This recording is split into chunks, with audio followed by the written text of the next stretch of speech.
Ici, Jacob Lemaire, banquier privé. Aujourd'hui, on vous explique comment aider votre ado à bien gérer son épargne.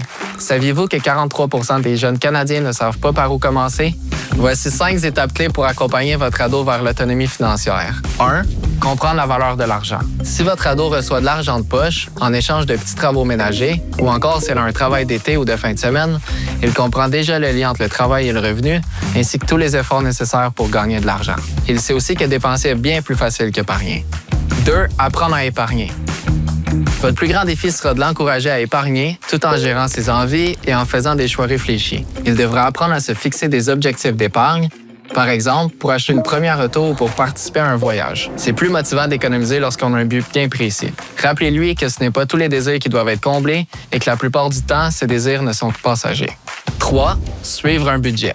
Enseignez à votre ado à suivre ses entrées d'argent et ses dépenses à l'aide d'un relevé de compte ou d'une application mobile. Il pourra ainsi se familiariser au fonctionnement d'un compte bancaire avec les virements, les paiements, les retraits et les intérêts. Si votre ado souhaite acheter le plus récent téléphone cellulaire, c'est l'occasion de le responsabiliser et de l'encourager à épargner pour cet objectif et d'avoir de l'argent dans son compte pour couvrir cette dépense. Montrez-lui aussi comment payer une facture et l'importance de la payer à temps pour éviter des frais. 4. Faire croître son épargne. Votre ado veut faire fructifier son argent? Proposez-lui de prendre un premier rendez-vous avec un conseiller ou une conseillère et accompagnez-le, car certains produits peuvent nécessiter une autorisation parentale pour les moins de 18 ans. Lors de cette rencontre, il pourra discuter de ses projets, préciser le montant qu'il souhaite investir, évaluer les différentes options de produits et de comptes et faire des choix éclairés pour faire croître son épargne.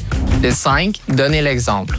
Parlez finances avec votre ado, montrez-lui votre budget, partagez vos apprentissages et impliquez-le dans certaines décisions. Et surtout, encouragez-le à s'intéresser à ses finances.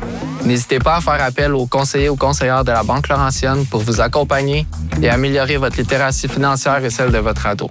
Bonne épargne!